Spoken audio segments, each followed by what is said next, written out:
پاک روح کا مقصد کیا ہے؟ آئیے جانتے ہیں گاسپل آف جان اور رومنس کی کتاب سے۔ آئیے جانتے ہیں جان 16:8 کے اندر کیا لکھا ہے۔ اور وہ آ کر دنیا کو گناہ اور راستہ بازی اور عدالت کے بارے میں قصوروار ٹھہرائے گا۔ یوحنا کی انجیل چیپٹر 14 ورس 26۔ لیکن مددگار یعنی روح القدس جسے باپ میرے نام سے بھیجے گا وہی تمہیں باتیں سکھائے گا اور جو کچھ میں نے تم سے کہا ہے وہ سب تمہیں یاد دلائے گا۔ لیکن جب وہ یعنی روح حق آئے گا تو تم کو تمام سچائی کی راہ دکھائے گا، اس لیے کہ وہ اپنی طرف سے نہیں کہے گا، جو کچھ سنے گا وہی وہ کہے گا۔ Romans chapter 8۔ کیونکہ جو جسمانی ہے وہ جسمانی باتوں کے خیال میں رہتا ہے، لیکن جو روحانی ہے وہ روحانی باتوں کے خیال میں رہتے ہیں۔ اور جسمانی اکثر ہی خدا سے بغاوت کرتے رہتے ہیں اور حکموں کو نہ ماننے کے سبب سے وہ گناہگار زندگی میں ہوتے ہیں۔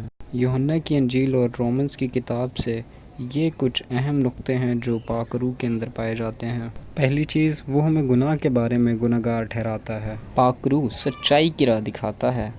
وہ اچھا استاد ہے اور یاد دلانے والا بھی۔ اس میں وہ طاقت ہے کہ وہ ہمیں روحانیت میں چلا دے، اور اس پاک روح کو ہم بائبل کی زبان میں مددگار بھی کہہ سکتے ہیں، کیونکہ یہ ہے۔ پاک روح ہمیں گناہ کے بارے میں آگاہ کرتا ہے، بتاتا ہے کہ کیسے یہ آپ کرتے ہو، کیسے یہ پہلا یوحنا اس کے 3 باب کی 4 آیت کو جب ہم دیکھ، جو کوئی گناہ کرتا ہے وہ شرع کی مخالفت کرتا ہے، اور گناہ شرع کی مخالفت ہی ہے۔ اس سے ہم یہ جان جاتے ہیں کہ پاک روح جو آیا ہے وہ تورا کے اندر سے ہمیں بہت کچھ بتاتا ہے۔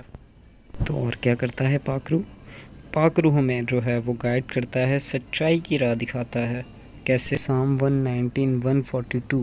تیری صداقت ابدی ہے اور تیری شریعت سچائی ہے، برحق ہے۔ تو پاک روح ہمیں سچائی کی باتیں بتاتا ہے، یعنی کہ شریعت سے آگاہ کرتا ہے۔ پاک روح استاد ہے اور یاد دلانے والا خدا کے کلام کو۔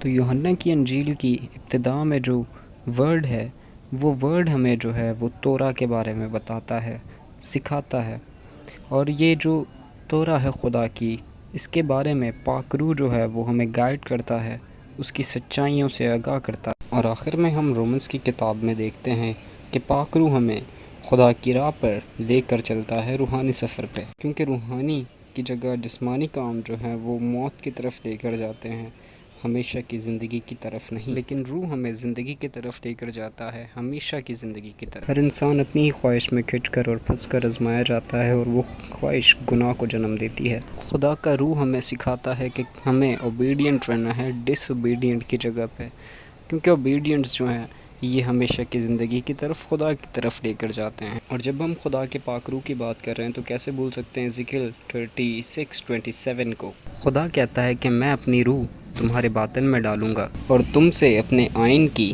پیروی کرواؤں گا، اور تم میرے حکموں پر عمل کرو گے اور بجا لاؤ گے۔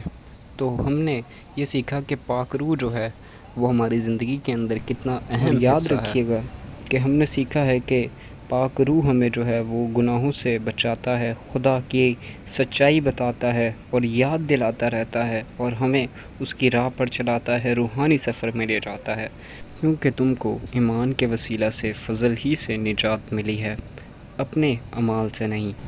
اور اگر آپ ایمان رکھتے ہو خداوند یسوع مسیح پر تو آپ کے اعمال سے جو ہے وہ ظاہر ہوگا کہ آپ کا ایمان کتنا مضبوط ہے اور آپ خدا سے کتنی محبت رکھتے ہو، اور اگر آپ اس سے محبت رکھتے ہو تو اس کے حکموں کو بھی مانو گے۔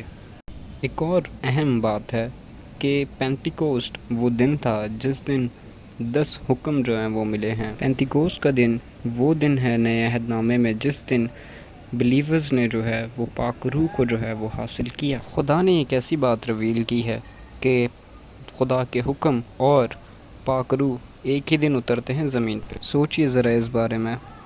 تو میں ملتا ہوں آپ کو نیکسٹ ویڈیو کے اندر۔ اگر آپ کو یہ ویڈیو اچھی لگی ہو تو اس کو لائک کیجیے گا، شیئر کیجیے گا، اگر آپ نئے چینل پہ ہیں تو سبسکرائب کیجیے گا۔ Take care, shalom.